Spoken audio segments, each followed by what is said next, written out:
Welcome back to the program, everyone. So glad you could join us. Look, whether you're in the market for it or not, this movie gives great head. We're talking about Re-Animator from 1985 today, everybody. I'm Dusty Lane. I'm Jason Mitchell. And we are the Cenobites.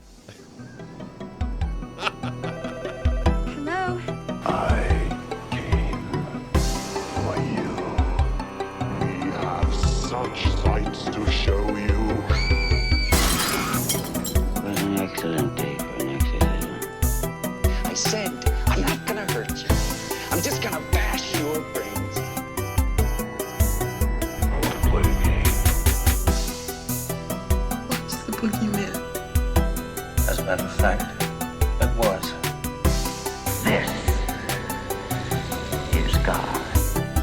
We all go a little mad sometimes. Haven't you?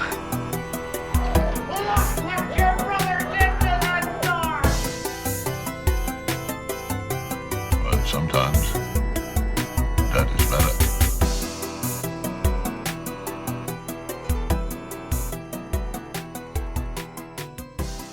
Welcome, one and all, back to Oblivion. Once again, we are talking about just a dirty, juicy, delicious, campy cult classic from 1985. It's Re-Animator, H.P. Lovecraft's Re-Animator. Shit, yeah. Got Stuart Gordon directing once again. He likes to do H.P. Lovecraft stuff, huh? Dude, I feel like everything's H.P. Lovecraft unless it's Honey, I Shrunk the Kids. But maybe that's just me. It seems like it for sure. Re-Animator Productions for our studio and distributed by Empire International Pictures. This movie's unrated. Really? Yeah. Runtime of 85 minutes. Well, one place I looked said 84, the other place said 86. So I'm just going to split the difference. 85 it is. Our setting here, we're back in Arkham, Massachusetts at good old Miskatonic University. Shit, yeah. Our plot, basically we've got a medical student who aspires to be Dr. Frankenstein. Right. So go through our cast list a little bit here. Of course, we've got the great Jeffrey Combs as one Mr. Herbert West. Dan Kane, played by Bruce Abbott. Megan Halsey, played by the always lovely Barbara Crampton. Yes. Dr. Carl Hill, played by David Gale. We've got Dean Allen Halsey, Megan's dad, played by Robert Sampson. He kind of rocks, too. Yeah, dude, he's good. Mace, the security guard, this motherfucker, this horny son of a bitch, played by Jerry Black. Terrible security guard. Once again, we've got Carolyn Purdy Gordon playing Dr. Herod. Our cinematography is by Mac Allberg, and music by Richard Band, which we've got some fun stuff to talk about in a few minutes here. But boy, we really get right into this movie, don't we? Like, Yeah, there's no production company stills, no credit sequence, nothing. Just opens right on a beautiful establishing shot of Universitat Zurich Institut for Medicine. Yeah. Like, You know that's, what? I'm like reading that, and I'm like, is that how they spell medicine in German? Oh, absolutely. Is it really? Yeah. I thought this was some kind of joke. No. It's medicine. No, that's how they talk over there, man. It's okay. The angle that they use here, though, like speaking of Dr. Frankenstein, it looks very Frankenstein's castle on this place. Yeah. But yeah, cold open, just some birds chirping, and we're shoved right into the action here. We hear an ambulance approaching, and we cut inside to a very concerned-looking doctor flanked on either side by security. And there's a lady doctor pacing the halls inside, awaiting the boy doctor's arrival. And when she sees them, she frantically waves over to him, like, hurry the fuck up. Bunny Summers, by the way, the neighbor lady from Beyond. Oh, okay. Yeah. She leads them to a door, and as they stand outside, they can hear a man's voice screaming inside. And she pounds on the door and yells, Dr. Gruber. Oh shit, you know what? Let him die. Actually, 3 years later, that dude ruins Christmas for a whole office building. Oh, is it not that Gruber? No, I don't no, know, it's dude. not. No, I think it might be. His name, it's revealed later. His name is literally Hans Gruber. So let him fucking die. It's not the same guy. Interesting overlap. She yells in there, Herr Doctor. They also yell in, Herr West. Sounds like Herbie's already inside. Mm-hmm. They hear a terrible bang from inside and decide to bust down the door. The one guard smashes the window and the other unlocks it. They enter, but they're immediately taken aback by what they find inside, which the entire room just looks like it got worked over by some mafia henchmen. Right, it's destroyed. Yeah. And one Mr. Herbert West, he's not a doctor yet. He's knelt over the body of Hans Gruber, holding a syringe, which he drops immediately. The way that he drops it, he's like, oh my God, can you believe this guy had that? Thank God I was here to take it away before he hurt himself. Yeah, dude, Gruber looks bad here. He ain't dead, but he looks like he's dead. He's you know? well on his way, it looks like. Right. The cops rush him, but he tries to fight him off, saying, you idiots will ruin my notes. I have to record his vital signs. Yeah, what the fuck? They grab him and pull him off to the side. Meanwhile, the nurse comes up to check on Gruber. She's like, Dr. Gruber, wie geht's dir? Which basically means, how are you? But we'll transpose that to, what the fuck happened?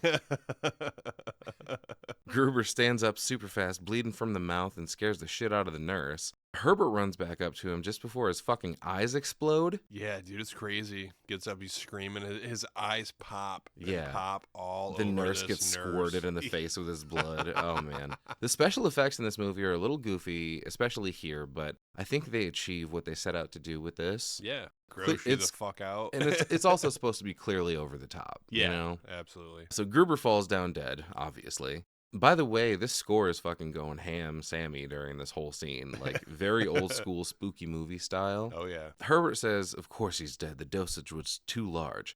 Hey, man, you want to stop incriminating yourself in front of all these people? Maybe they don't speak English. They haven't yet. Right. I don't know. Oh, never mind. The lady actually says in English, you killed him. And Herbie says, no, I did not. And she hilariously narrows her eyes at him like, I don't believe you, but go on. Right.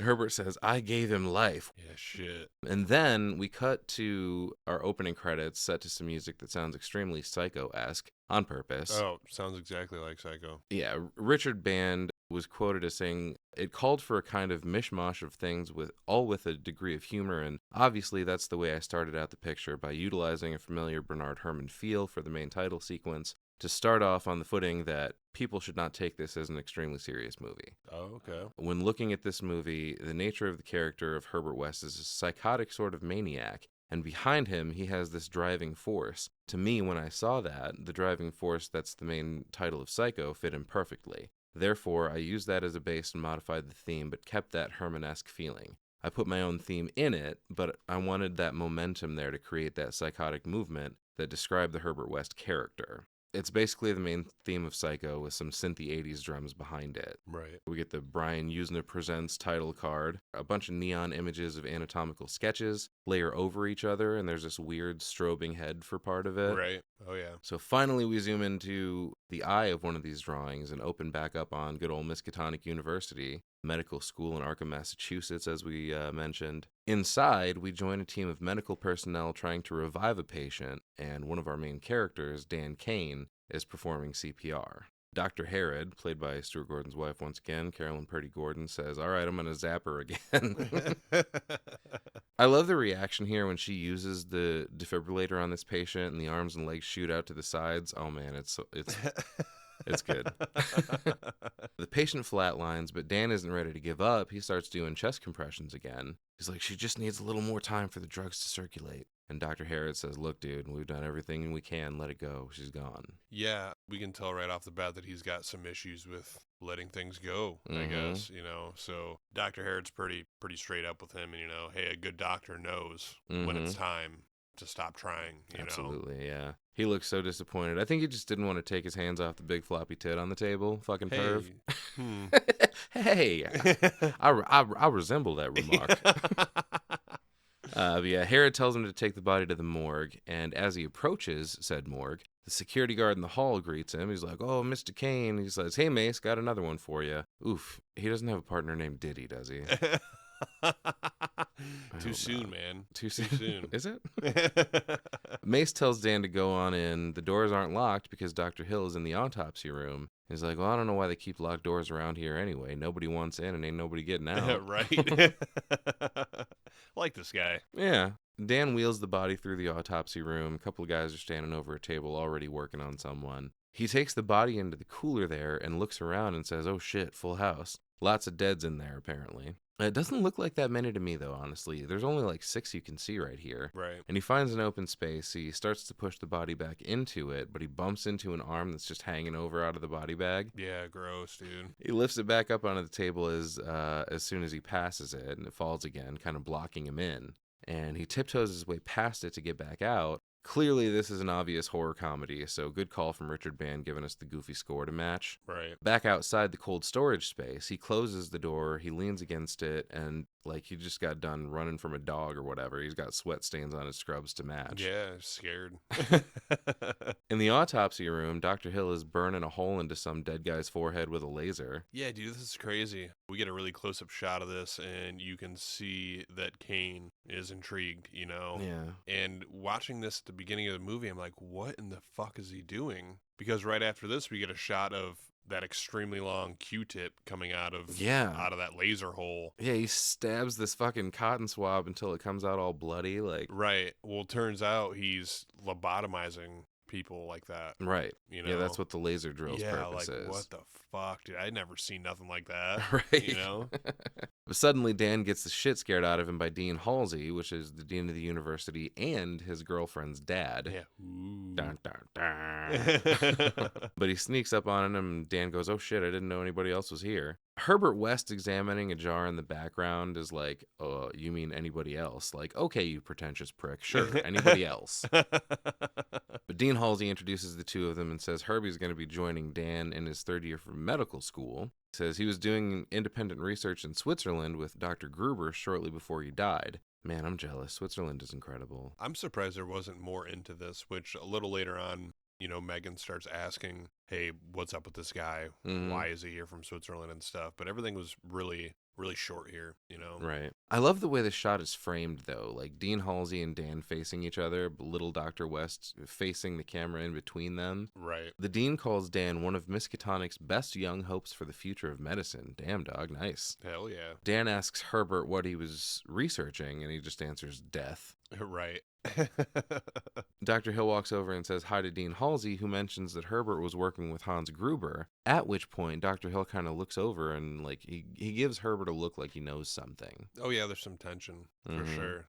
They start discussing how long the brain is alive after death. Right. It's really interesting. And the argument seems to be 6 to 12 minutes. That's repeated a few times throughout the movie. Herbert says he's familiar with Hill's work, and he kind of scoffs at it, though. He says, and he like snickers, he's like, it's interesting but derivative of Dr. Gruber's research. Oh shit, here we go. Shit his pants when he heard Gruber, and why West doesn't seem to think much of him. Right. Apparently his work is so derivative that it's considered plagiarism in Europe. Yeah, wow. So, yeah, this dude's straight ripping him off. Yeah, these guys got beef. Right.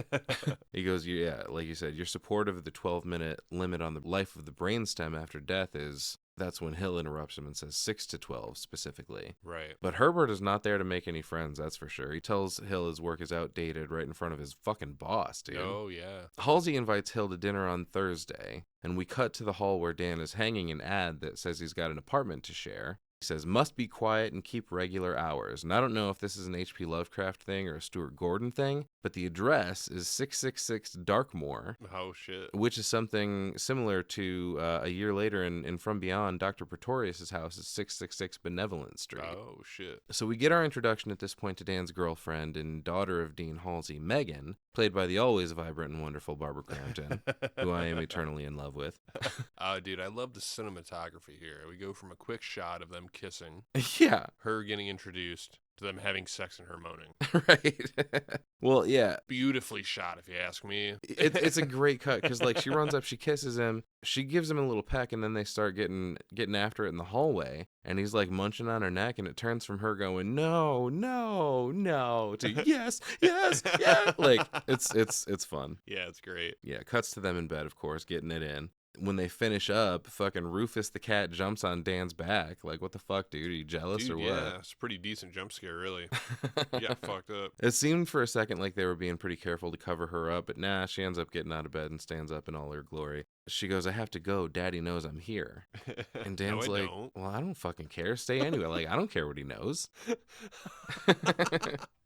She's like, well, be reasonable. If I didn't come home one night, Dan goes, what's he going to do, expel me? Right. He says he's out of touch with the times, talking about her dad. She's like, yeah, the world's last living Puritan. Wow. But she goes, look, the day you graduate, the minute you get your MD, I'll marry you. And she goes, at least it gives me a chance to housebreak you. And Dan covers himself up with this sheet and does a great little bit where I think maybe he's acting like a reanimated body in the morgue. Yeah, he was. And he sits up and he's like, I'm going to have to teach you a lesson. And he chases her out of the room being fucking Ghost Bob. Right. Backs her up all the way through the house to the front door, and when she opens it, well, who's on the other side of it but Mr. Herbert West? Oh, West. Responding to the ad about that room for rent. Yeah, damn, that was quick. So it's kind of funny that Dan doesn't realize anyone is there until he uncovers himself from the sheet, and then he freaks out because he's naked. Tries to cover himself up because he knows. Yeah. He fucking knows. He wraps it around his waist, and West is standing there. He goes, West, Herbert West, as nerdily as humanly possible. He's a big nerd, man. Oh, yeah, for sure. Babs invites him in, and he says to her, he's like, I startled you. And she's like, yes. He goes, Interesting. Dude, he's really fucking creepy this whole time. But what was that? Like, disapproval? Like, are you disappointed that she was scared? I feel like he knew that he already had this room. You know what I mean? Even walking in, they're working together. It's written in the stars. I feel like he has the money. That guy's posting an ad, Kane or whatever, and Megan's trying to feel him out, but he's kind of like, I got the fucking cash. Right. What you got? Oh, he's leading through this part of the house. Instead of being shown the house, he's looking at the rooms. Oh, you got a basement? Let's see what's going on. Right. Right.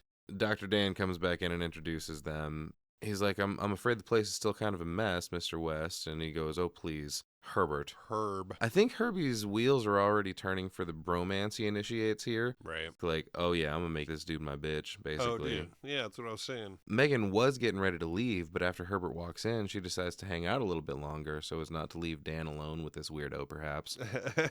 Or maybe just sheer curiosity. Dan asks what Dr. Gruber was like, just making small talk. He was like, yeah, he was pretty famous. Does this building have a basement? He's like, okay, I'm sorry, the apartment has been rented. Fuck all that. Cut to the basement, and he's like, oh yes, this will do quite nicely. Herbie gets wood just looking at the basement, so much so that he goes, all my shit is outside. Can I move in right this very second? Oh, yeah. Damn. Megan's really skeptical here about this whole situation. Let it marinate, man. Well, I mean, okay, so she asked what I was thinking earlier. Mm-hmm. Why they don't know why he left Switzerland, and we just get there's nothing more for me to learn. Right. And right away, I'm like, why you lying, dude? Right. You're fucking lying, man. She's trying to convince Dan. She's like, well, I have to go, but I think you and Mr. West have a lot to discuss before you decide anything. Yeah, she knows. Nudge, nudge, wink, wink. Right. Yeah. Shaking his head at him the whole time, like, nah, dude, this guy is clearly a fucking Looney Tune. Right. But he's got the cash already ready to go. Well, Herbert says, yeah, look, I've decided. Well, it's not just up to you. He insists Dan will never know he's even there. Fucking right. Megan interjects again. She's asking what he did in Switzerland, and she turns to Dan with a face like, I already know what's up because my dad is the dean, but you should fucking strap in for this shit. Right. He says that body wasn't revealing any more secrets or whatever, but he's like, do we have a deal? And he holds out a big wad of bills to Dan. Yeah, he's got that cash ready. And Dan's like, all right, fucking done. And then Herbert, staring right at Megan, almost mockingly echoes it back. Right. We cut to Dr. Hill in the lab holding a class, teaching people how to scalp somebody. Yeah, this is awesome, actually, dude. I love the effects here. He cuts the back of the head, pulls the scalp up over the head, and says, oh, it's kind of like peeling a large orange. Right. You know? There's one lady there that looks fucking horrified, and the guy next to her is like furiously scribbling in his notebook. Oh, God. Part of me wanted somebody to pass out like the autopsy scene in Dracula Dead and Loving It, but no such luck. Can't get too silly with this one now. Some nervous laughter from the crowd. Hill saws into the skull. Herbert is damn near drooling. Oh, yeah. He's into it. Hill reveals the brain. He says, once the brainstem of an individual, fucking science, the brain can only survive an additional 6 to 12 minutes. And he repeats it, staring right at Herbert. 6 science, to 12. Science. Until brain death brings about an irreversible conclusion, and Herbert snaps his pencil very dramatically. Nice flex, dude. Everyone in class looks at him, and he calmly produces another. Hill continues, we all want to retain our personalities in some idyllic afterlife. We all pray for some miracle, some drug, potion, pill. Perhaps, though, it takes something else. Perhaps it takes desire, an obsessive desire. Perhaps it... And then he gets interrupted by Herbert snapping another fucking pencil. Right. Tough guy. Oh, man. Hey, in 2025, we're dealing with some real shit and could use all those fucking trees you're senselessly murdering, by the way. Unless you're going to reanimate those too. What a dick. Dr. Hill is clearly super pissed. He's like, we will discuss the location of the will of the brain structure at another time. Mr. West, I suggest you get yourself a pen. Would have been a mess. He dismisses the class, but before anyone can leave, Herbert lets Hill have it. He goes, how can you teach such drivel? These people are here to learn, and you're closing their minds before they even have a chance. You should have stolen more ideas from Gruber, because then at least you'd have ideas. Damn, Gina. Yeah. Jerry. Hill snaps and fucking screams, Mr. West, it's going to be a pleasure to fail you. Yeah, damn. Cut to dinner at the Halsey residence. Dean Halsey proposes a toast to the National Science Foundation for recognizing the genius of Dr. Carl Hill and for awarding Miskatonic Medical School its largest grant ever. Damn. He says, your new laser drill is going to revolutionize neurosurgery. Meanwhile, Dr. Hill will not stop staring at Megan. Right. Yeah, I noticed that. I mean, it's Barbara Crampton. I can't blame him. But, dude, your boss and her dad is sitting between you, and she's taken. Well, he knows grants and shit are supporting the school. He's got some pull. Right. He's a dick. He knows what he's doing. So Megan cheers them but doesn't have a drink. Halsey says, it's okay. Go for it. We're celebrating. She's like, well, no, I have to go soon, so I'm not drinking. And Dr. Hill says, after preparing such a feast, you must be tired. Like trying to convince her not to go anywhere. Right. Creep. She says she's got a study date with Dan, and Hill looks disappointed. He's like, Daniel Kane? Shame. Herbert West has moved in with him, hasn't he? And she goes, for the time being, but then she's saved by the bell. The doorbell rings. She goes, oh, that must be him. She gets up and hauls ass out of there. And as soon as she leaves, Hill starts in on Halsey. So your daughter is seeing Kane, eh? Wouldn't you feel much better if she were taken care of by a man of experience? Oh, Only the most shit. skilled of doctors should be entrusted with caring for such a beautiful, voluptuous sex kit. I mean, do you think that's wise, Alan? Before he can respond, Dan and Megan walk back in. Alan asks Dan if he would join them for a glass of wine, and he looks at Megan like, ooh, can we please, can we? But she does not approve. She just wants to get the fuck out of there. Dan's like, nah, we got shit to do. Carl knows what's up, though. He says, why don't you study here? Right. He's like, oh, no thank you. I'll have her home soon, don't worry. Hill says, all right, one last toast then. To Megan, my esteemed colleague's capable, beautiful, loving daughter. The obsession of all who fall under her spell. Jesus Christ, dude, take it easy. How in the hell Dean Halsey doesn't see right through him is ludicrous to me. Pervert. She smiles like, okay, thanks. Back to Dan's place, Megan is holding a book trying to fucking study Daniel. Uh-huh. But he keeps putting the moves on her. She Right. refuses and eventually gets pissed. Like, no, dude, sometimes I actually would like to study for fuck's sake. I'm not your sex doll. So, good. Every guy in this movie is a total creep. Glad we checked that box. That's okay. But she tells him, look, it's not you. There's just a lot going on right now. First of all, West is always in his room with the door closed. Do you ever see him? Does he ever eat? What the fuck is going on with this guy? Seems like a pretty good roommate to me. Right. Megan can see through Dan's nonchalant response, and she knows West gives Dan the creeps too. Apparently, Rufus the cat is terrified of him. Oh shit, can cats tell the future? I just like that all of a sudden, I don't think the cat likes him. Wait a minute. Where's the Speaking fucking of the cat, yeah. Where's our fucking cat at? Right. I'm like, you are a terrible cat owner. Yeah. She says when West comes in, Rufus runs and hides, and Dan says, well, that's kind of standard behavior for a cat. She goes, yeah, but usually when we're together, he's all over us trying to get your attention, which we saw evidence of earlier in bed. Right. They both start trying to find the cat, calling out to him, walking around. Who the fuck names their cat Rufus? I feel like I need to point that out. That's a fucking dog name, man. It seems like it should be more of a dog name, doesn't it? Here, Rufus, and a cat comes running. Get the fuck out of here. I was fine with it.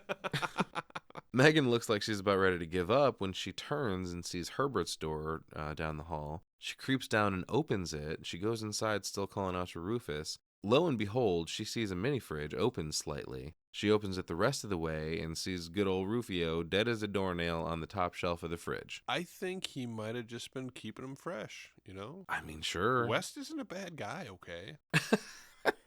I couldn't imagine the scenario that he lays out here in a minute. It seemed a little over the top. No. Let's talk about it. Let's see. But yeah, okay. So West walks in just at that moment and he says, "What are you doing in my room? How dare you?" She calls out to Dan and West is like, "I thought I was renting a private room, man." Dan agrees and he's like, "Yeah, what the hell, Megan?" West is like trying to get him to leave. Megan directs Dan's attention to Rufus, dead as fuck in the fridge. And as Dan inspects the body, I kind of wanted him to start CPR on the cat, like the patient in the beginning. Right. Just can't let go. I can still save him. West says, well, I was going to show you. Dan tells him to shut the fuck up. Herbert's like, it was dead when I found it. And Megan's like, nah, dog, I know you killed him because he hated you. I don't know if that's a reason to kill a cat. Cats hate everyone. They do. They really do. They like their owner. And that's about it. Right. Herbert claims that it suffocated by knocking the garbage over and getting its head stuck in a jar. He goes, I figured you wouldn't want to find him like that, and I did not want to stink the place up. And Yeah. Dan's like, well, you couldn't call or leave a note? And he was like, well, he was busy pushing bodies around all day. Yeah, And if you I know what that's about, right? Well, sure. Yeah. He said, if I did leave a note, what would it say? Cat dead, details later. Yeah, right. But I mean, So Yeah. I get what he's saying about that, but there's no fucking way. it seemed far-fetched West to me. is a fucking weirdo. He killed the fucking cat. Megan keeps insisting he killed the cat, and Dan walks up holding a jar of some fucking green glow stick liquid and asks what it is. West says it's fucking none your business, and I think you should both leave. It's my room, you son of a bitch. He also mentions that it's none of Dan's business what the substance is, just as it's none of West's business that Dan is sleeping with Dean Halsey's daughter. Ooh, oh shit. fucker. He did. He goes, I wouldn't want to see a fellow student, especially one as promising as yourself, thrown out of the school and out of the profession on moral grounds. Yeah, that's fucked, man. So he's like blackmailing him into this. Yeah. Oh, yeah. Actually, all the people in this movie end up doing some shit like that, which, hey, man, maybe Wes is going to get what's coming to him. Right. So Dan says Dean Halsey would understand, and Herbert challenges him, asking, well, are you sure you want to find out? It's like, don't start none, won't be none. Stay in your lane, I'll stay in mine, basically. We cut to the middle of the night, and Dan is woken up by an awful shriek coming from somewhere in the house, and some of the sickest synthy 80s music starts fucking bumping. He sits bolt upright in bed, and he hears it again. He grabs a bat and goes on patrol. When he gets to Herbie's door, he starts banging on it and asks if he's heard the sound too, but no answer. And as he's standing there awaiting a response, the shriek happens again, not from behind West's door. And he approaches the door to the basement instead, but finds it locked, and he shoulder checks it into fucking submission and tumbles down the stairs in a fun jerky motion handheld camera shot. I feel like it takes a comically long time for him to fall down all the way down these stairs. Right. It definitely does. For sure. Like his body was going to come to a rest a couple times during the fall, but he like kicked off with his feet to finish the job. Anything to get the shot, man. Hell yeah. As soon as he gets his bearings, he hears much more consistent sounds of a struggle happening down there. And Herbert is yelling. He's like, quiet, get off me. And then he comes out running out of the fucking darkness with Rufus latched onto his back. Yeah, dude. Fucking cat is just kicking his ass, man. Yeah. Love it. He screams at Dan, get out of here, which is either like a nothing to see here or a save yourself. I'm not sure. It better be the latter, though, because again, this is my house, bitch. You get out of here, BT dubs. What the fuck are you doing to my cat's corpse? Herbert is flailing around, and hilariously, Dan is just kind of calmly standing there observing what's happening while Herbert thrashes around knocking stuff off the workbench and shit. Oh, yeah. Wes drops to his knees and screams, get it off me, finally rips the cat off and tosses it into the dark. He stands up and there's blood all over his back. That cat was fucking tearing him up, Yeah, dude. fuck yeah. Dan, for some reason, asks, what is it? The hell do you think it is, man? You know what this is. It's fucking Rufus. Herbert's like, I'll tell you later. Right now, we gotta track it down. And he grabs a fucking croquet mallet. I love the subtitles right here. It's just said demonic meowing. Yeah. Oh, yeah. Jeffrey Combs is on full tilt in this scene. He thinks he hears or sees something and just goes all fucking casino on this bookshelf, just beating the ever-loving shit out of it. Dan is sort of randomly swinging his bat at the shadows, which it should be mentioned there's a cool mechanic in this scene where you've got your classic one light bulb hanging in the middle of the room, and because of the chaos, it's swinging back and forth, like bathing different parts of the room in shadow intermittently. Right. So it kind of adds to the confusion of the characters and the audience while we try to figure out where it is as well. Also, shout out to the Foley department here. There's some great audio cut in here of a cat, in air quotes, meowing. It's like clearly just a dude meowing into a mic that they modulated a bit later. Fucking Frank Welker or somebody crouching in a corner down here meowing his ass off. Hell yeah. Whoever's doing it is doing a great impression of a cat in heat or a cat fight, which are always terrifying. Yeah. They think they see it shoot under the stairs, and I'm realizing this is their bonding moment. They're becoming best friends right in front of us. Who fucking Wes and Kane? Yeah, man. They're buds.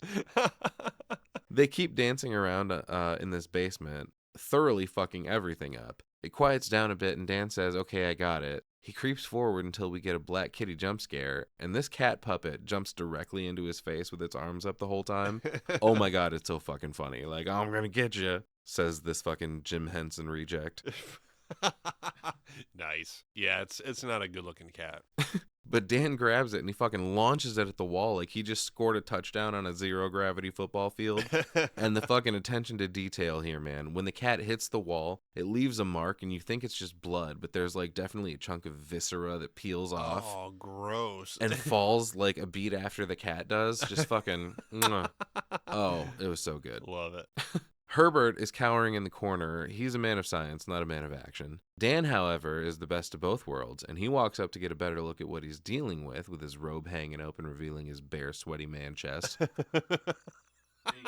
He confirms that it is indeed Rufus, and this cat is extra dead, splayed out on the ground, covered in blood. Yeah, gross. Dan turns around to be like, what the fuck, to West? But as soon as he turns, Herbert yells, look out! And Dan turns around expecting the cat to be alive again, but nope, Herbert's just fucking with him. Right. Damn, dude, not the time. I literally just killed my already dead cat. Can we not with the fucking pranks right now? Yeah, dude, he's crazy. And then he's laughing like a maniac.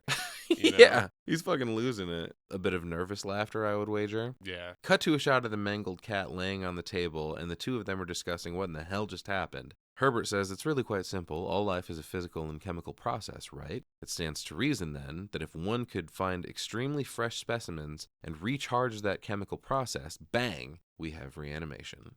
Dan says, whatever, dude, that theory is so last April. West says, all right, the theory isn't new, but my reagent is dun dun dun. Re-Animator.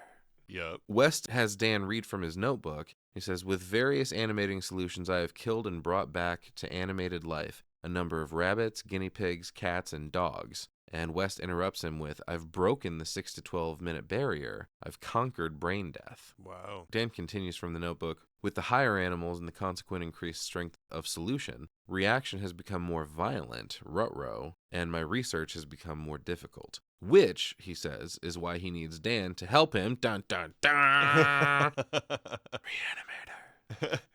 You're going to be my assistant. You're going to like it. Wes says Dan is the perfect person to help him out. He's hardworking, bright, smoking hot. People respect him. And you have access to certain authorities. What the smoking hot. Dude, there's such a bromance brewing right here. It's insane. Herbert says, we can beat death. We can achieve every doctor's dream, which, remember at the beginning, Dan was not ready to give up on the big naked lady on the operating table. Right. Herbie is starting to get through to him. He's like, you'll be famous and live lifetimes. All right, you lost me. I would imagine aging is still a thing, and I'm not trying to live forever looking like Grandpa from Texas Chainsaw Massacre. So, no thank you. Dan says, hey, wait a minute. You haven't done this on any people, right? Right? Mm-hmm. Right? Maybe. Not yet. Herbert looks away and changes the subject. I've done all I can here. I'll need a new lab space, he says. Wes stares into the depths of Dan's soul and says, you will help me. Trying to fucking hypnotize him like Dracula. I mean, he's fucking got him. Like, said he was going to blackmail him earlier. He doesn't got him yet. Dan answers, fuck no, fuck that, and fuck you. I'm saying he's got, sleeping with the dean's daughter. He's got that over him. He's a dick. Right. Wes says, but why? Because it's mad. And like he whines to him a few times like that throughout this movie. It's interesting to me. There's one in particular toward the middle where I'm like, I don't know why that was the cut that they went with. Like, take two, dude. And Dan says, well, no, not because it's mad, because I don't believe you. Famous last words, dude. Herbert's like, well, wait a second. How can you say that? You literally saw it work. Dan argues that Rufus wasn't dead to begin with. Right, he says he drugged him. Mm-hmm. Reduced his vital signs, lowered his body temperature. He was like, he couldn't have been dead. And he's like, well, do you agree that he's dead now? And he picks up the cat and drops it. Do you agree that it's dead now? Dan nods, and Herbert stands up and walks to the fridge and gets this little vial of fucking Ninja Turtle ooze out, along with a syringe. Oh shit, I don't like where this is going. Dan tries to stop him, but he drags 10 cc's into his hypodermic needle. And he's like, I'll show you, then you'll help me. And Dan's like, nope, you can't make me, you're not my daddy. But Herbert pulls the daddy pants up a little and says, yes, you will. That's the only reason I brought the infernal beast back to life in the first place. Wait, so he was telling the truth about the cat knocking over the trash and getting his head stuck in a jar? Yeah, right. Don't believe him. West injects the cat with his fucking go-go juice, and Dan goes, whoa, in the brain, huh? And West is like, of course, dipshit. Where else? In the kneecap? He goes, don't expect it to tango. It has a broken back. Dan says, bro, I said the same thing after what I did to Megan last night. Right? Uh-huh. After a brief pause, the cat starts convulsing a bit and making noises again. Dan's freaking out, and he's like, why does it make that noise? And West goes, birth is always painful. Gross. Interesting. The cat is yowling and vibrating. Jesus Christ, dude, point proven. Just kill this thing and keep it dead, please. Oh, yeah. Dan is amazed. He's like, it was dead. Herbert agrees. Yep, twice. This puppet's fucking horrific, dude. Clearly just the end of someone's hand doing the sock puppet thing, but twisted beyond recognition, weird bulgy eyes, completely covered in gross. Yuck. And that's the perfect time for Megan to waltz back in, screaming, of course. Yeah, she's got a really good thing about popping into the room at the wrong time. And that's what happened later in the movie, too. Right. You know?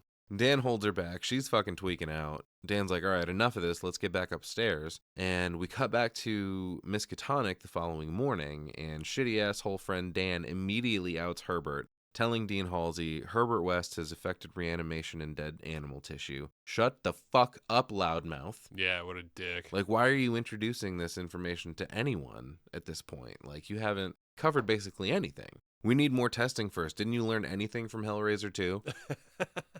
The dean is irritated, and he goes, Mr. Kane, I'm surprised. Dan goes, no, dude, legit. Like, I saw it with my own eyes. He brought back my cat, fucking Rufus. He goes, I hadn't expected such nonsense from you, Mr. Kane, but I should have guessed it when you took up with Mr. West. Oh, shit. Dan says, I know he's unstable, but I've seen the results, and so has your daughter. Oof, dude, maybe should have stopped a little shorter on that one. Don't bring my baby girl into this.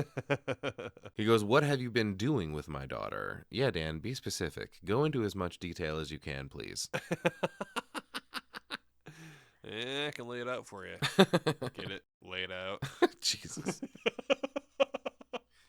Dan says she just happened to walk into an experiment, and he goes, you've involved Megan in your insanity? Which Dan apologizes for. He says he never meant for her to see it. The dean says, tomorrow morning, you will submit to me a written apology for this entire affair. Yeah, that'll solve everything. Jeez. He goes, these experiments were clearly beyond the scope of your legitimate studies. They've obviously interfered with your ability to do your classwork. If any equipment from the hospital or from the laboratories of Miskatonic University were involved in any of this unauthorized activity, criminal charges may be pressed. You will in any case have your student loan rescinded. Damn, dog, really? Yeah, that was pretty quick, huh? Guess the university doesn't actually care about science after all, jeez. Yeah, holy shit. But here we go again. Money is the driving force behind everything, as usual. Fucking pathetic. Dan says, wait, dude, without my loan, I won't be able to continue school. Halsey just continues, as for Mr. West, he need submit no apology. You may tell him that he may continue his research without the impediment of an education. As of now, he is no longer a student of this university. Damn. Holy shit, dude. What are you so mad about? Shit was quick. Because he's fucking his daughter, dude.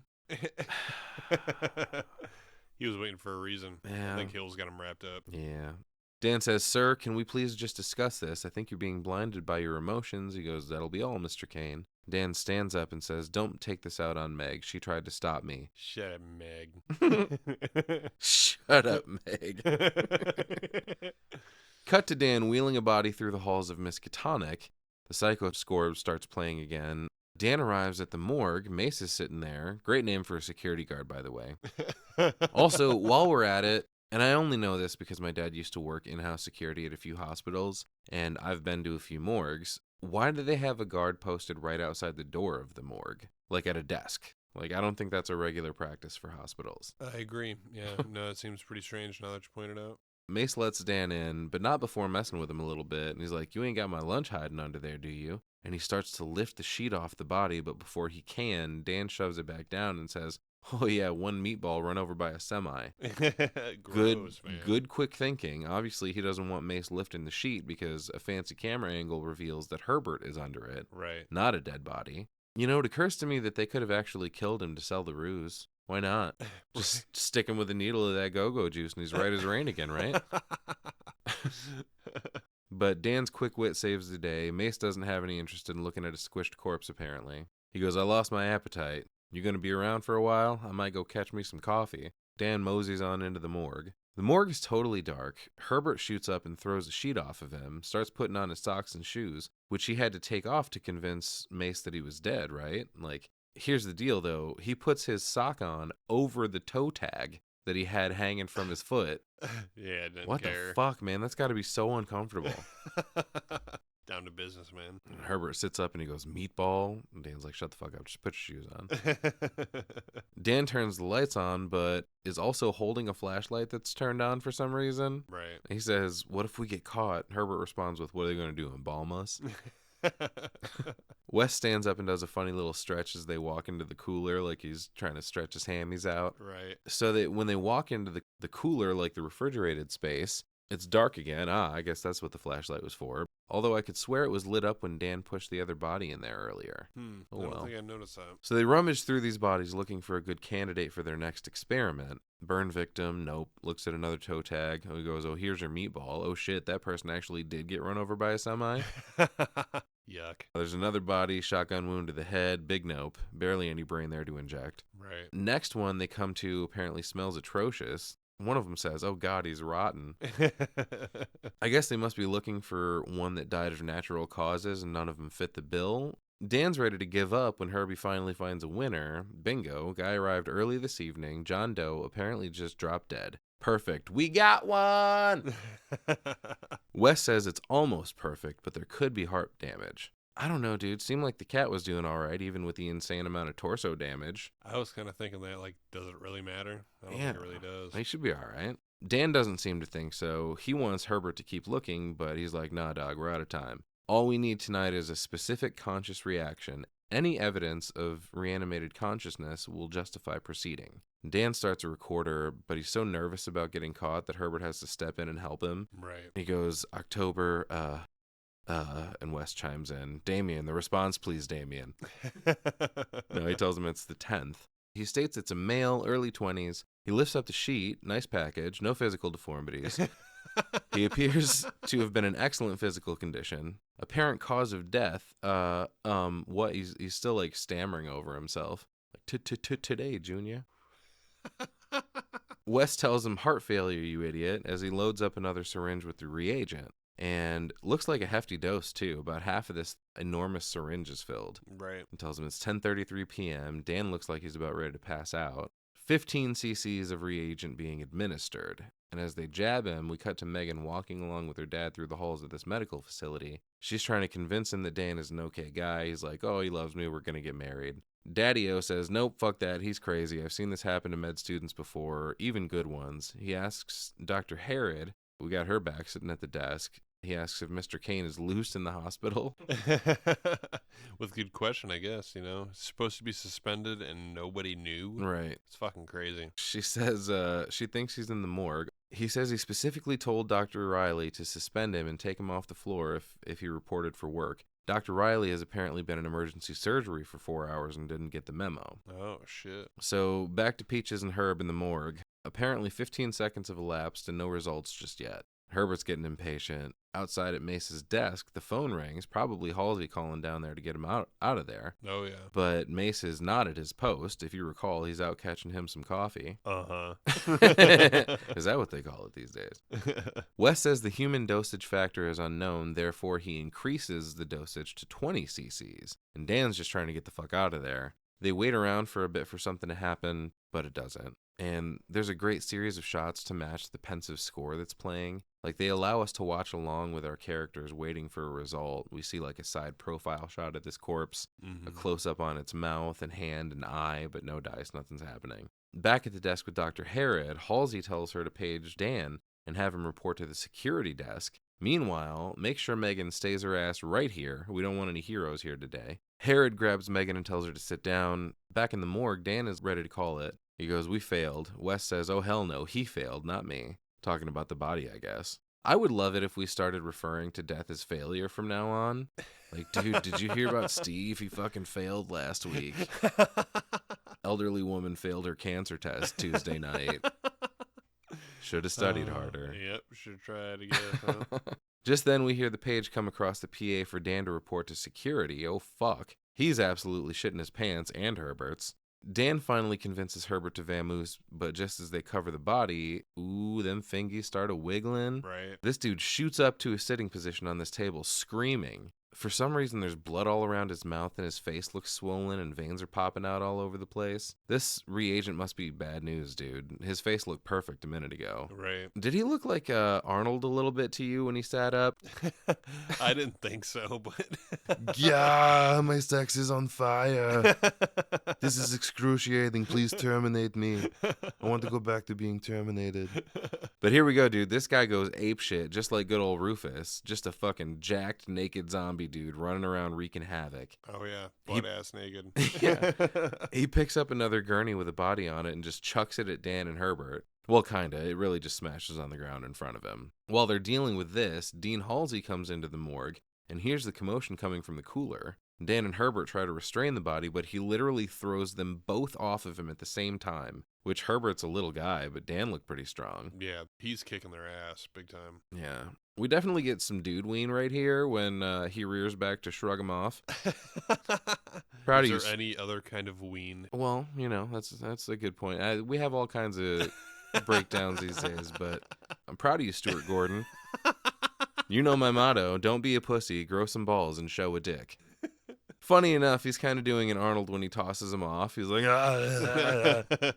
Herbert yells out, "Stop," and the dude turns around like a Fright Night vampire. Herbert says, "Oh good, he listened to me." And then the dude sprints at him and grapples with him. Halsey comes over to the door to try to open it and finds it locked. The handicap match continues inside. This dude is throwing these guys around like rag dolls. Oh, yeah. There's no chance. Halsey's yelling for Dan to open the door, and the zombie dude starts pee dancing toward Dan. And Halsey's yelling, "Is West in there with you? You're both in so much trouble." Yeah, I would agree, since this behemoth is now staring dead at Dan, convulsing and bleeding out of fucking multiple orifices.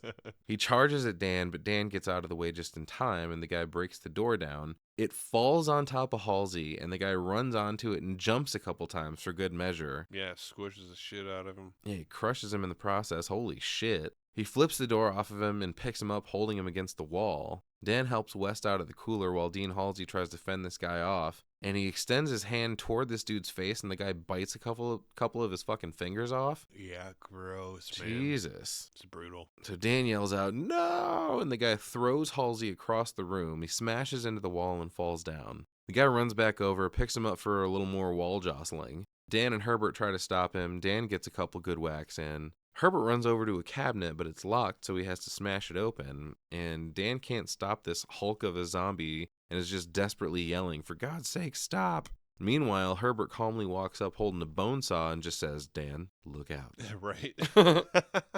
He walks up, wraps his arm around the guy's throat, and shoves the saw through his back and out his chest on the other side. Yeah, it's fucking badass. Which, that's interesting.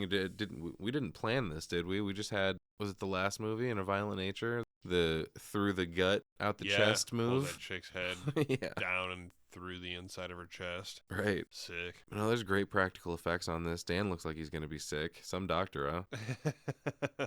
I love the shot of the naked zombie guy on the floor with the electrical cord running into his back. Yeah, and it's like really the end of the cool. saw is still protruding. Right. Magnificent. Halsey is also propped up against the wall, presumably dead. Herbert starts to drag Halsey's body over toward a table, and Dan says, "Herbert, no." Wes tries to convince Dan that the guy heard him and listened, like reacted affirmatively to what he said. And Dan's like, "No, dude, he heard you like an animal would. That doesn't mean he understood and obeyed." Herbert looks kind of deflated by this, but don't count him out just yet. Herbert says, obviously the guy was dead too long. He wasn't fresh enough, but what do we have here? A brand spanking new 1985 dead guy with all the bells and whistles. Got a freshie. Only been dead about a minute and a half.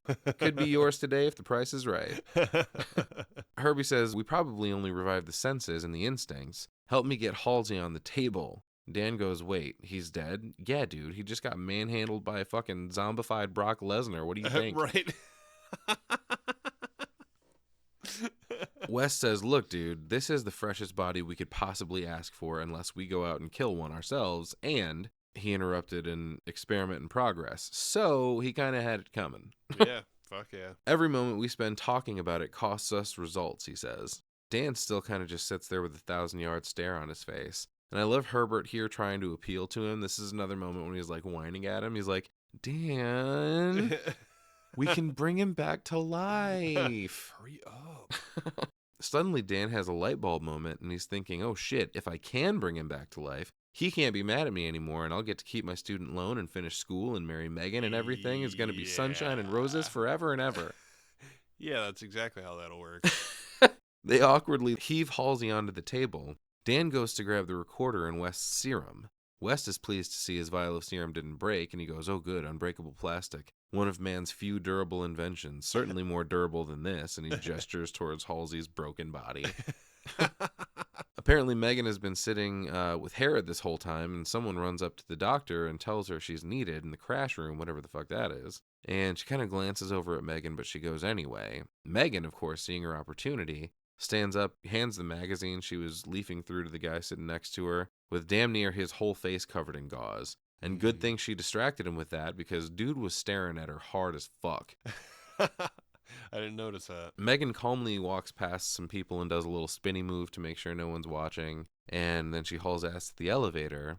Cut back to the morgue, where Herbert is dictating into the recorder that he's administering 12 cc's of glow stick juice this time, dosage lessened in accordance to the freshness of the subject. And after he injects it, he just stares at Halsey almost as hard as that dude was just staring at Megan.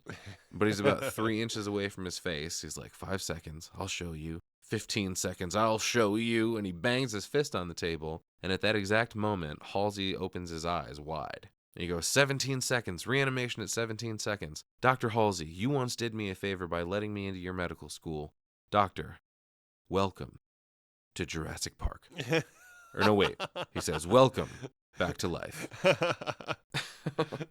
Megan exits the elevator, and there's a fantastic shot of the camera pulling back down this long, long hallway as she starts to move toward the morgue, but pauses, and she quietly calls out for Daddy. At which point, we cut back to Herbert studying Halsey, but now Megan is outside the door calling out for Dan. Jeffrey Combs is so funny with his facial expressions. He hears Barbara Crampton call out, and he squints his eyes, and he goes, damn the bitch. Yeah. Hey, man, Dan is right there. She's coming to fucking interrupt again. Like I said, she's got this thing about showing up somewhere where she really shouldn't be showing up, catching another bad reanimation time. Yeah, that's like her whole thing. Right.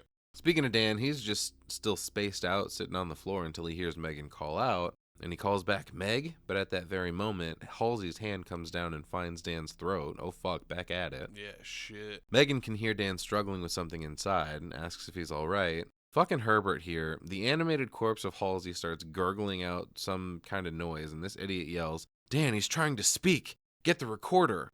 No. Oh my god. Fuck off, dude. Halsey grabs them both by the throat and sits up, lifts them both off the ground. God damn, these guys are strong. Yeah. Holy shit. Wes should stop trying to reanimate dead people and start selling his new pre-workout supplement. Megan comes into the room to see this and freaks out, obviously. At the same time, Mace runs into the room. What the hell happened in here, he says. And he goes out of his way to specifically check on Dan. He's like, hey man, you good? Like they're buddies. Yeah, no. Nobody's fucking good here right now, dude.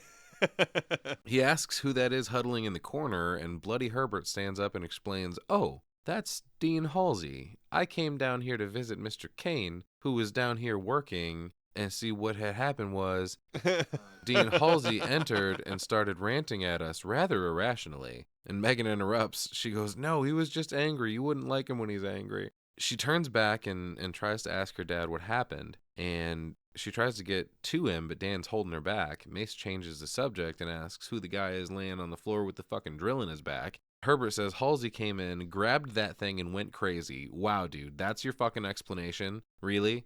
I thought you were supposed to be a med student. That's an awful fucking summary of events. I'm calling the police.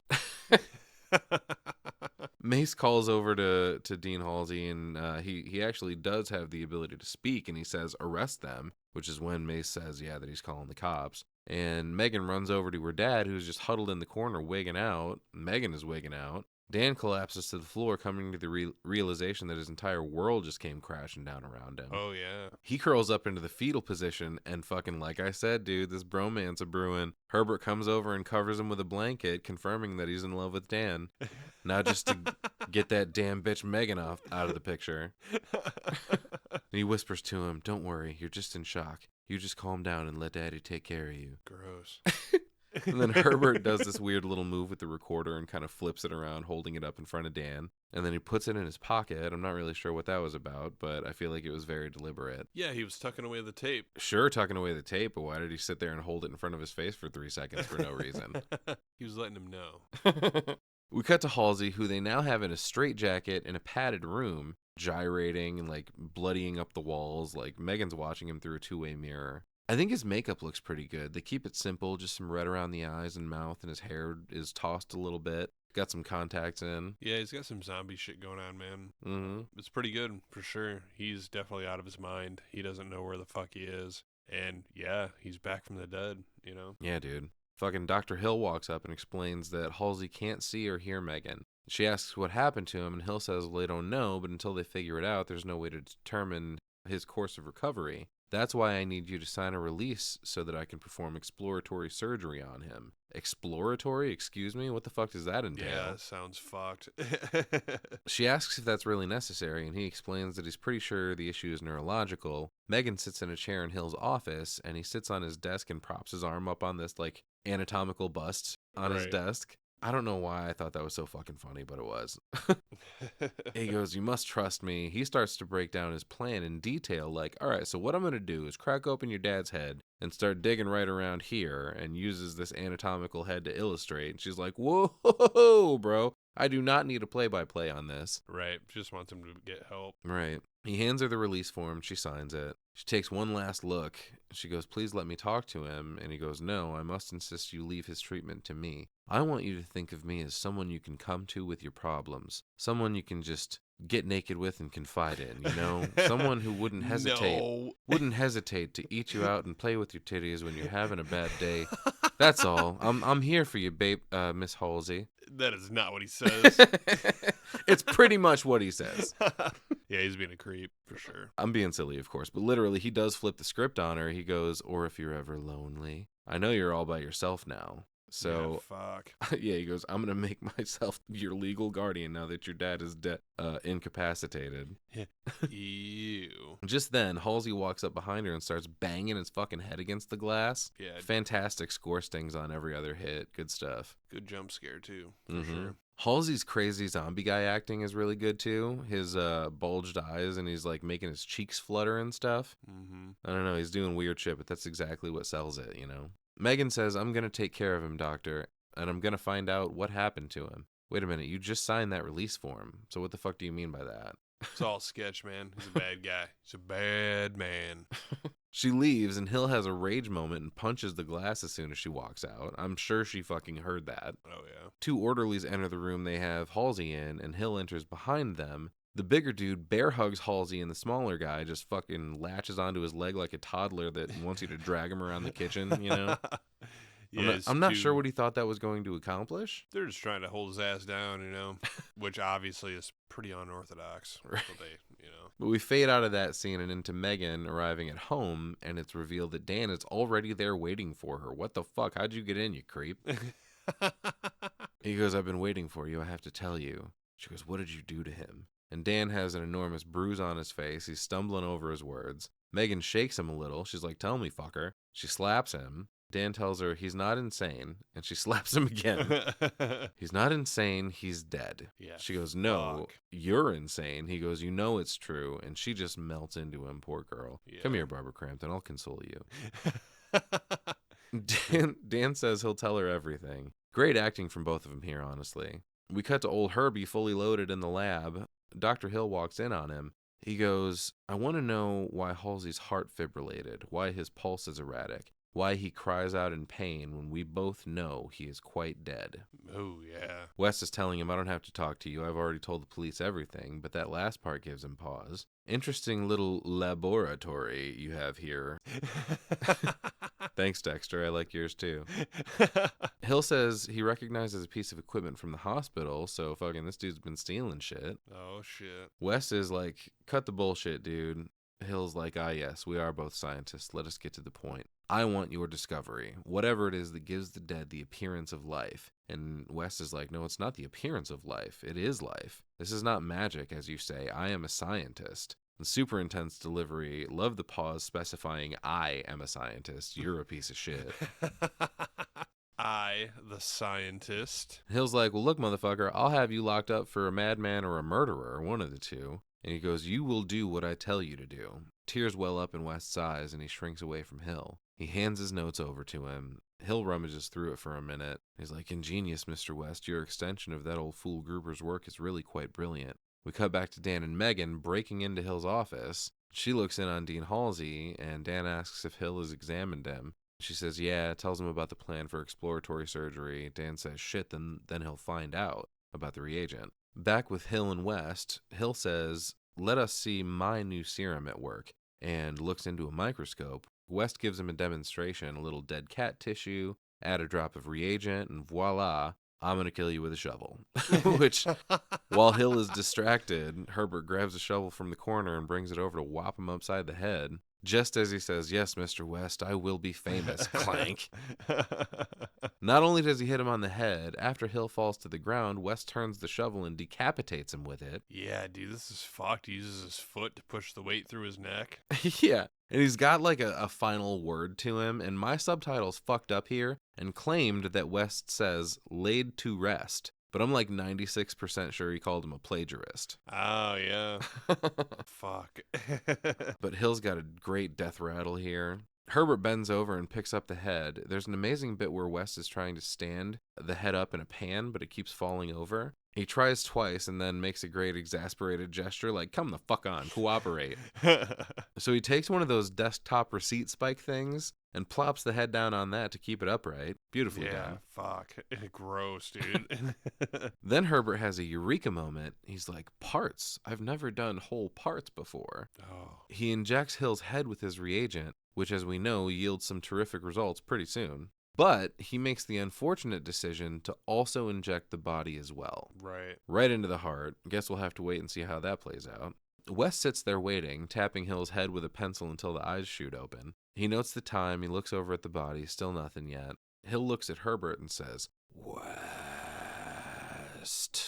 He's fucking, I don't know why the slowness. Right. He goes, yes, doctor, it's Herbert West. What are you thinking? How do you feel? And he goes, you bastard. Right. Got him. We see Hill's body sneaking up behind Herbert at this point. He grabs his head and smashes it into the table. I love the prosthetic they do here. It's kind of a headless horseman situation where the limbs are just awkward enough to let you know it's definitely a dude wearing a rig on his shoulders that raises that level and looks like a headless body. Right. But we as the audience are assuming that it'll be uncoordinated anyway, so it works. No, it's perfect. Cut back to Dean and Megan ransacking Hill's office. Well, Dan's going through files anyway. Megan sneaks away to go talk to Daddy. And Dan finds a manila folder that alarmingly has a bunch of shit on Megan in it. There's a news article about her being voted sophomore sweetheart. And there's a picture and a lock of her fucking hair. What the fuck, Hill? You're gross, bro. Creepy, dude. Find someone your own age. Megan creeps up on Dean Halsey and touches his arm, scares the shit out of him, and he shrieks. The second he moves, she screams out for Dan. And she's like, oh my God, what has Hill done to him? Dan crouches down and examines Halsey a bit. Looks like a laser drill. Oh shit, what? The very same laser drill that Halsey complimented Hill on earlier in the fucking movie? Yeah, damn, dude. Lobotomized. That's cold, dude. Crazy. How you gonna lobotomize a dead guy? You know, I mean, as long as it has the same effect, why not? It's because there was a master plan. Yeah, we'll find out. Fucking madman. Right. Meanwhile, West comes to in the basement of Dan's place and tries to get his bearings after being knocked out. He looks around to find that Dr. Hill has taken his equipment, his research, his serum, everything. West freaks out that everything he's been spending his every waking moment on has disappeared. But here's my question. Why didn't he just kill him while he was at it? Like, Yeah. a little short-sighted if you ask me. Right. Dan runs downstairs and asks West what happened. I love Jeffrey Combs' delivery on my work is gone. My fucking serum, man. He yelled that he took my serum, except what I have upstairs, and Dan is confused. He's like, who took what? Like, what the fuck happened here? And Herbie tells him Hill was here and he had to kill him. And Dan goes, he's dead? And Herbert's like, not anymore. Not really. Excellent face acting from the goat on that one. Dan goes, Herbert, this has got to stop. And Herb's like, look, dude, he tried to blackmail me and he wanted you to disappear, which makes sense after what Dan just found in Hill's file cabinet. Right. Dan puts the pieces together and he goes, that's why he did what he did to Halsey in case he ever tried to talk. Herbert goes, so he could protect his discovery. Yeah, damn. Dan says he has to tell Meg. West is like, shut up, Meg. Shut up, Meg.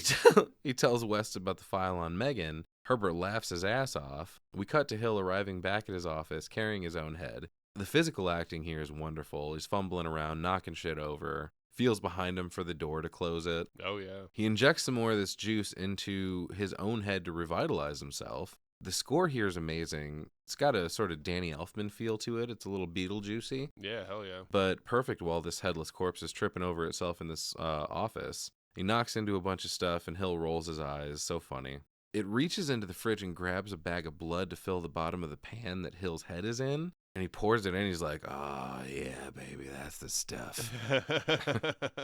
Strangely, after the blood rejuvenation, the corpse picks up the head by the hair and walks over to the two-way mirror and calls out to Alan. Not really sure what's going on here. Maybe there's some weird x-ray vision shit going on with the reagent. But somehow the focus shifts and Halsey can see through to Hill, Right. whose corpse is just holding his head up like it's a basketball and he's getting ready to pass. I love all the stringy sinew and shit hanging from Hill's neck. Yeah, dude, it's fucking gross. Yeah, man. Alan takes a knee in front of the window and leaks some blood out of his mouth. He goes, yes, Alan, it's time for you to come out now. And Alan makes a long, slow grunt. Cut to the hallway outside the morgue. This shit is hysterical, dude. Hill has taken that anatomical model of the head we saw earlier in his office. Mm-hmm. Great callback, by the way, thematic imagery. He has put it on top of his bloody neck hole and put on scrubs, as well as a head cover and a mask. Right. He's holding a bag with his own head in it, and he's inching toward the morgue door, mere feet away from Mace, who doesn't seem to notice because he's too wrapped up in his boudoir magazine.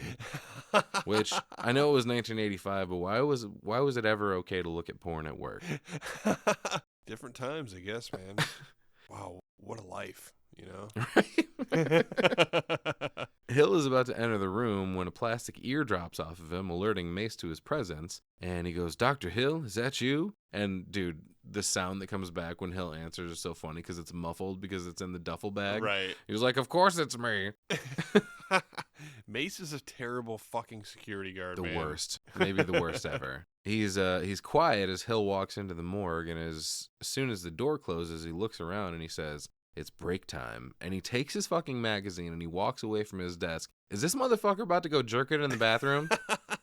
Mace, come on, Jesus, dude. Wait until you're home. My God. Well, men will be men, Dusty. Okay. I suppose.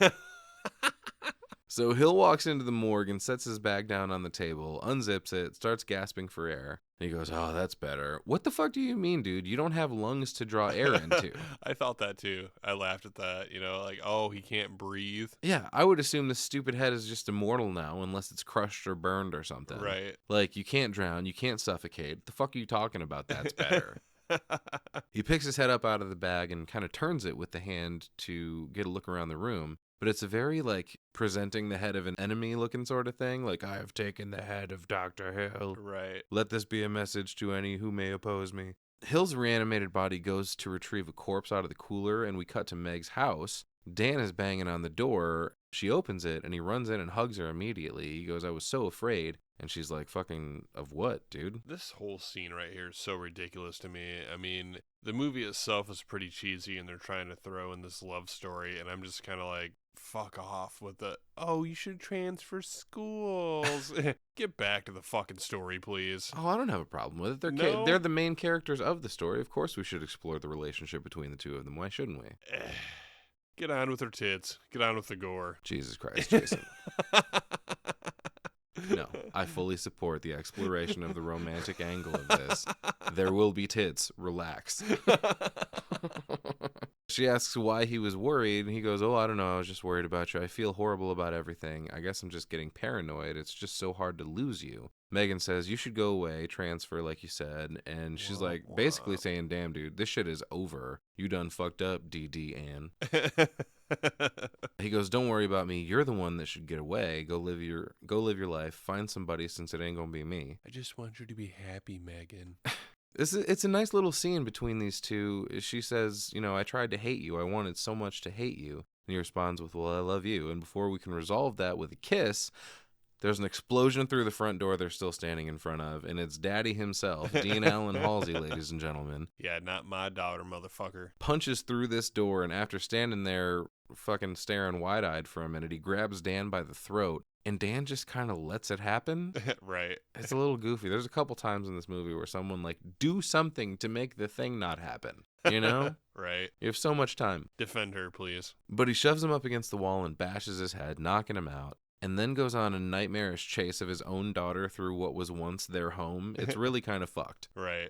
Absolutely. He also grabs her by the face, but we don't see anything else transpire just yet. It cuts back to the morgue with Hill's body drilling into the head of this corpse with the laser drill. The Foley in this part is fucking horrendous, dude. We hear the gurgling of Hill's head sucking in the blood in the bottom of the pan. Yeah, ew. Along with the sizzling sounds of the flesh. Oof. Gross. It's rough for a few seconds there. Yeah. There's a few bangs on the door, and Hill tells this stupid earless body to go get it. The body shuffles its way over to open it, and of course it's Halsey carrying the passed out Megan. There's a wonderful red light flowing in from the open doorway, and it's hilarious when Halsey brings Megan in. He tries to go the wrong way first and then corrects. Right. He sets her right down next to Hill's head, still in her robe, by the way. And his eyes right here like, hubba hubba, I finally get to have my way with her right in front of her dead, lobotomized, zombified dad.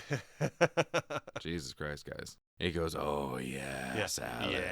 Yes. Even more fucked up, it's her dad that removes this robe, stripping her down completely nude. And then we strap her arms to the table, of course. So now she's totally naked, spread eagle on this cold operating table. The Fucking score is... Bush, boy.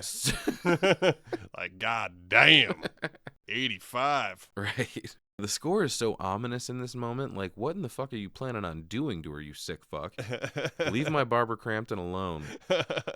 Cut to Herbert waking Dan up from his little floor nap. He's bitching about his poor little head until it shoots back up when he realizes, oh fuck, where's Megan? Right. Wes assumes she's at the hospital. He stands Dan up. We cut back to the morgue where Hill's corpse is fondling the fuck out of Barbara Crampton's tits. Oh, yeah. Just getting after his it. severed head is totally enjoying it, too. Oh, yeah. Eyes closed in total bliss. This is the moment he's been waiting his entire life for.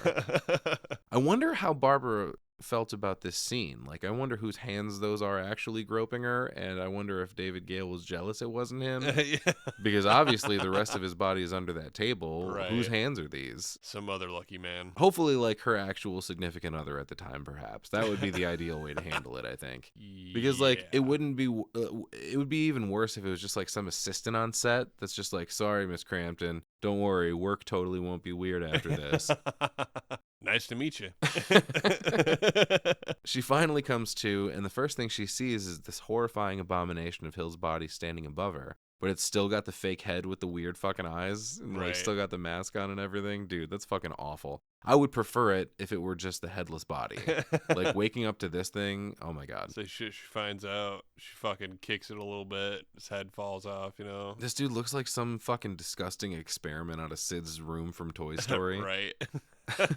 She screams, obviously. She looks over at Hill and he smiles back at her like, hey, baby. She screams again, obviously. She gets a hand free and knocks the head off Hill's body, and he laughs his ass off. The body picks up the head, puts it right in front of Megan's face. And he goes, I've always admired your beauty, my dear. I think I've always loved you, and you will love me. Ugh. The body pushes the head in for a kiss, but Megan puts up a free hand and pushes him away, so it licks her fucking ear instead. Yeah, a little tongue Ew, action. dude, no wet willies, please. But she doesn't want to kiss, so we get a little nipple sucking instead. Mm-hmm. She continues to push his head down. I'm thinking you might regret that move. Right. Keep it about where it is. If it goes much lower, this is going to get real weird. She's begging him to let her go, and he says, "That's it, my dearest Meg. More passion." Yuck. She gets him off of her bloody tit, but now his head is between her legs, and I'm just sitting here like, oh, fuck me, don't do it. But just then, thankfully, our hero Herbert West interrupts and says, "I must say, Dr. Hill, I'm very disappointed in you. You steal the secret of life and death, and here you are trysting with a bubble-headed co-ed. You're not even a second-rate scientist." Oh, she gonna piss him off. He goes, "Ah, Mr. West, I'm actually glad to see you. It saves me the trouble of having to send for you." Oh, excuse me? Oh, shit. West says, "You'll never get credit for my discovery. Who's going to believe a talking head? Get a job in a sideshow."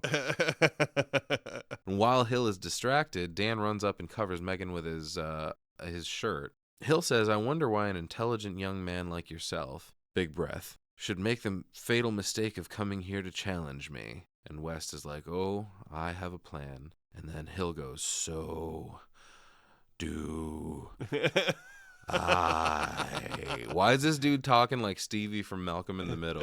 He ain't got no lungs, You dude. remember the little asthmatic kid Yeah, I in fucking do. in Yeah. that show in the wheelchair? But as soon as he drops, "So do I." I didn't notice at first that Hill had pulled about 40 fucking bodies from the cooler and they're all laying all over the room. Yeah, I didn't right away either until right here. Yeah, as soon as he says that, they all jump up and attack furiously. They rip their way out of these fucking body bags and whatnot. But before we get into the finale here, I'm curious. Got a couple questions. A, how is it that zombies always know to attack the living and not the dead? Like, why is Hill safe? It would seem to me that idiot zombies should attack anybody they see. And two, why are these zombies so well trained? They wait until he drops this line before they all sit up. You can't tell me that wasn't rehearsed. Oh, dude, the lobotomies. We'll see here in a minute as it's going that all of these bodies, or, you know, we start calling them zombies because that's what they look like, but they're all lobotomized, and he's saying how he can control them after that. So We see something happening with like a hive mind situation, which doesn't make any sense to me because we're talking about medical things, and then that would suggest magic to me. right. But yeah, we're inside the batshit crazy final 10 minutes of this movie. All these zombies get up and attack. I love that these reanimated corpses, this army that Dr. Hill now has at his disposal, all have different wounds and different ways they died. Right. I think that's such a brilliant touch to throw onto this. Some of them are burned. Some have gunshot wounds with their heads blown out on one side. There's one guy that sits up and starts pulling his own innards out of his mouth. Gross. Shit is wild, man. Hell yeah. Oh, and possibly, more importantly, they're also all naked. Of course. Just a Dusty's shitload of naked zombies wreaking havoc. This is what I've been waiting for. Dan and Megan get grabbed up almost immediately.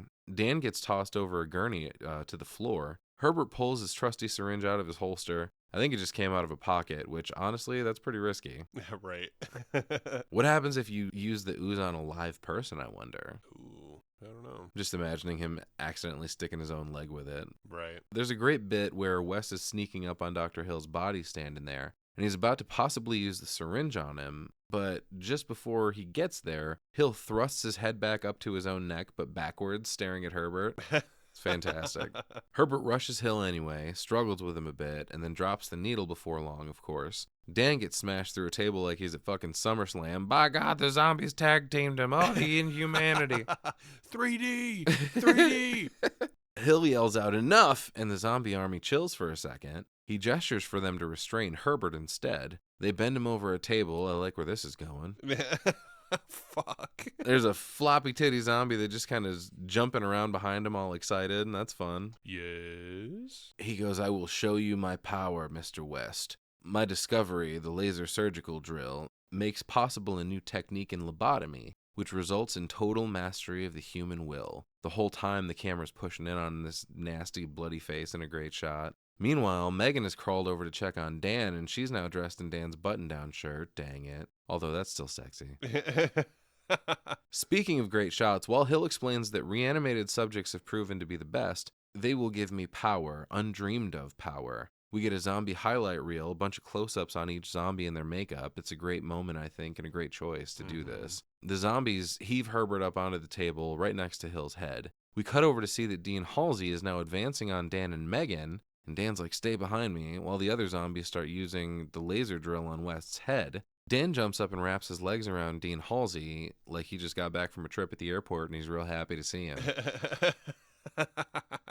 And Megan tries to get through to the human she believes still exists in her father. Dan yells over to Hill. He's like, they'll kill her. And he responds with, then I'll give her life, dude. Ain't no big. Right. Ain't no thing. Right.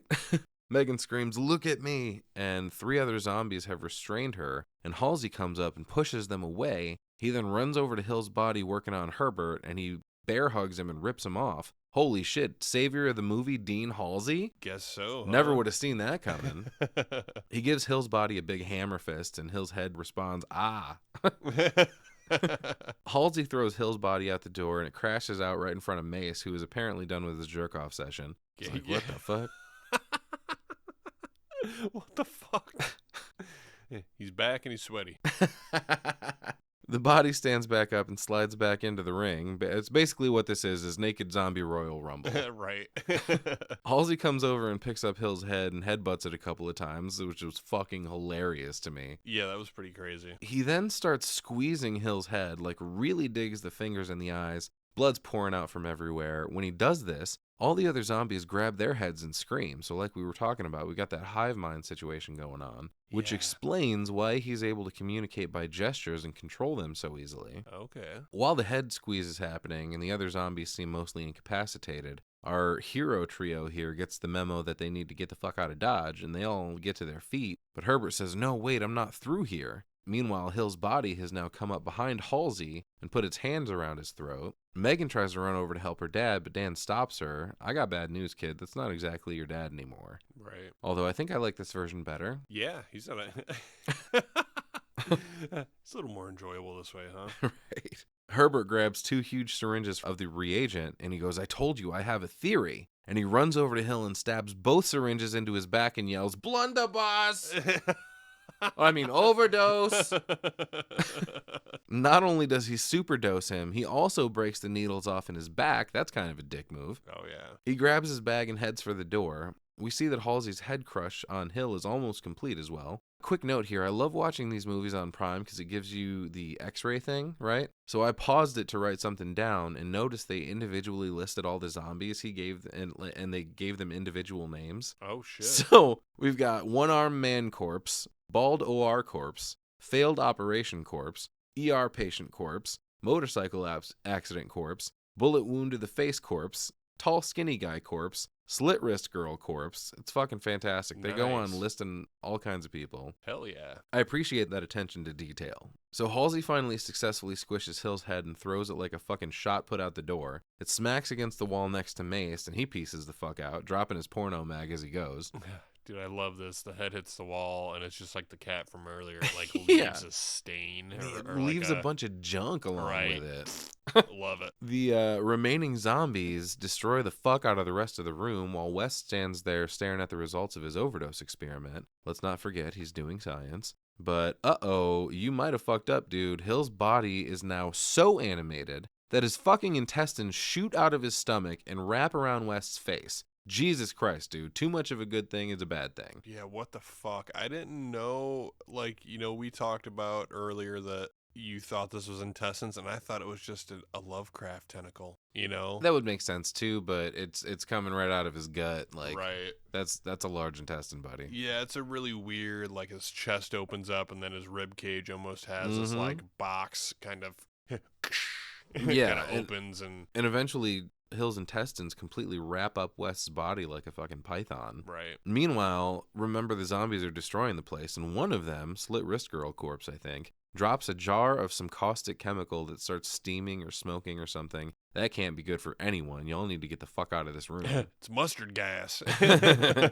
Dan reaches out to save Herbert from the grasp of Hill's large intestine, which is probably the weirdest sentence I've ever said.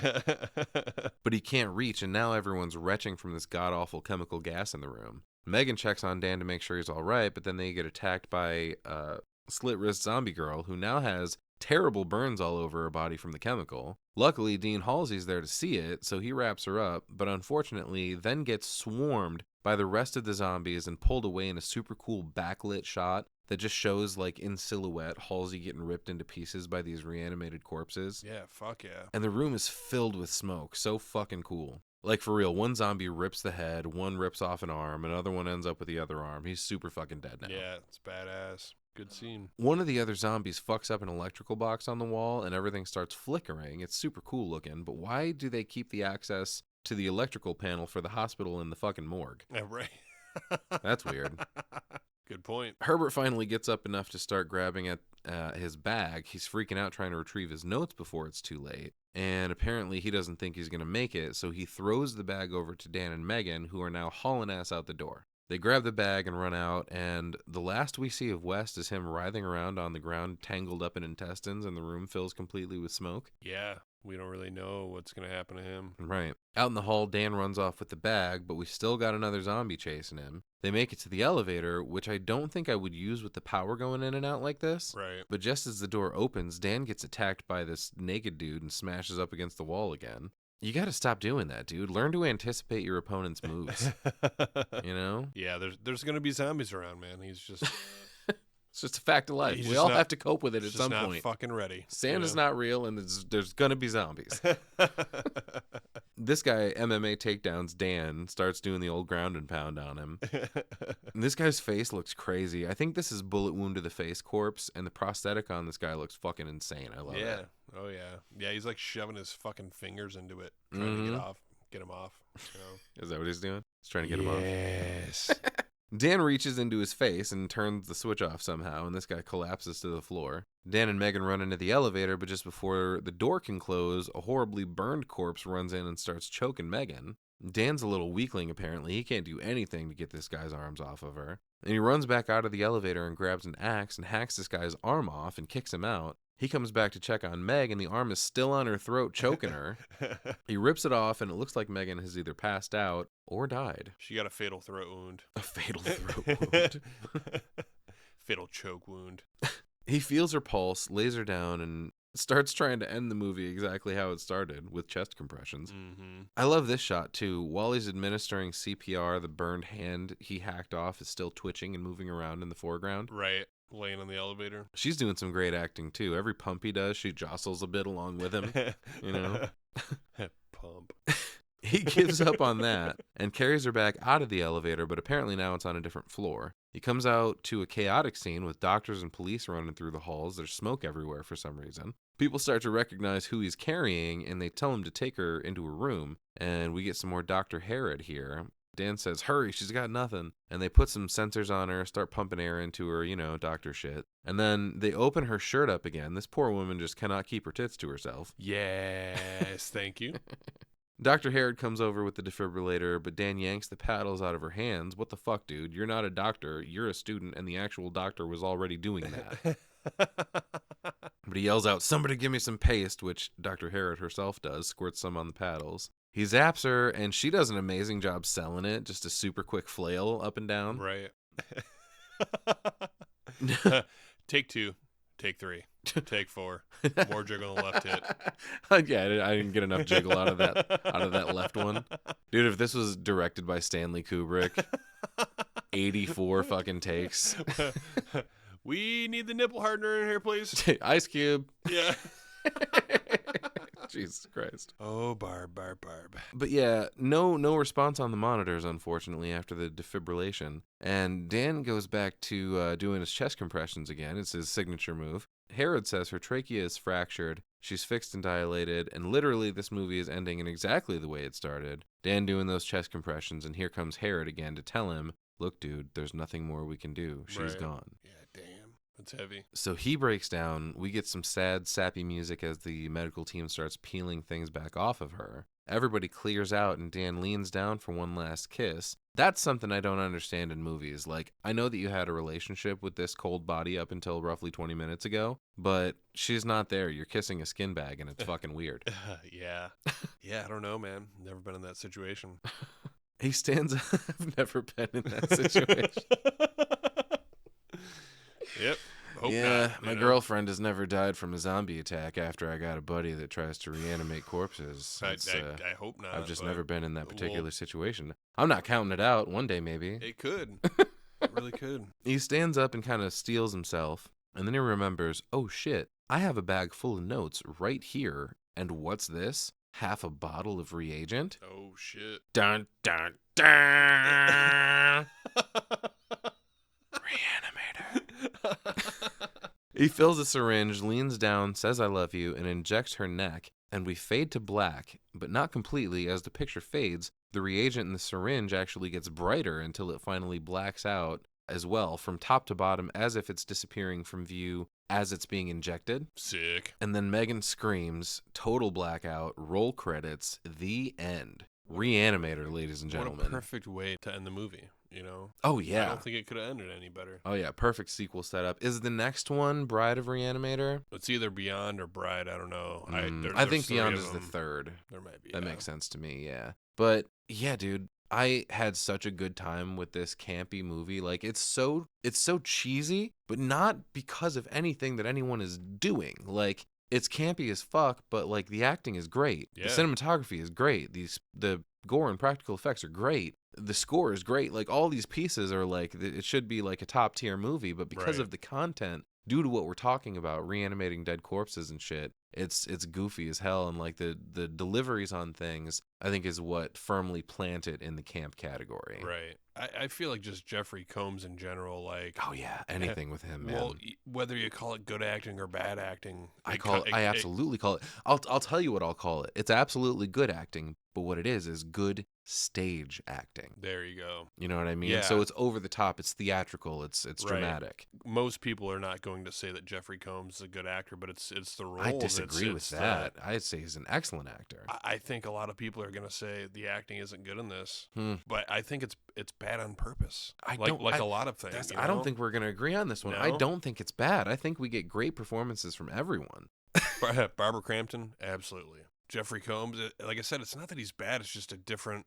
It's bad, but it's not bad. Yeah, That's how I feel. I don't think that there's a single person, including like Goofy Mace. Like, he's not doing a bad job. He's just there for what he signed up for. Right. You know? I think a lot of it might be the era too. You know. Yeah. Like what we're watching is nobody planned for it to Yeah, be there's- good. there's- It's planned to be bad. It's planned to be cheesy. The further movies have progressed, of course, we get more into, sucking your audience in and trying to give them as realistic an experience as possible so that they can, shut off from their regular world and live in this world of escapism for a while and open up to what's going to happen during the course of your runtime. Right. But there's nothing wrong with anything that I'm seeing in here. Like, I enjoyed every bit of it. I don't Absolutely. know. Overall, what'd you think, man? Dude, this is a 9 out of 10 for me. Yeah? I don't think it gets much better. This is the middle of the 80s. Mhm. It's the middle of the cheese. Yep. We're still getting a lot of tits. Thank you. It's fantastic. I don't think there's anything wrong with this movie anywhere. Jason's big point on that review. Tits. Thank you. Yeah, man, I gave this 6 to 12 out of 5 syringes full of glow stick Hell, juice. there you go. And yeah, inject yourself with this movie. It's a masterpiece. Add it to your collection. Let it run through your veins and bring you back to a new horror cinema love and life. That's my recommendation. Hell yeah. Any final thoughts to tag on to this? Nope. All right, we're going to call it there. Thanks for hanging out with us, everybody. We had a good time. We hope you did too. CinebitesPod@gmail.com. Follow us on all of our socials. CinebitesPod on Facebook, Instagram, X, TikTok, and YouTube. If you feel so inclined to support the show, you can do so by visiting CinebitesPod.buzzsprout.com. As always, everyone, dreams are fleeting. Only nightmares last forever.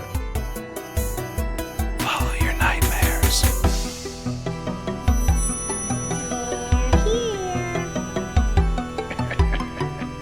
Boy. Kill her, Mommy. Kill her. I bid you welcome.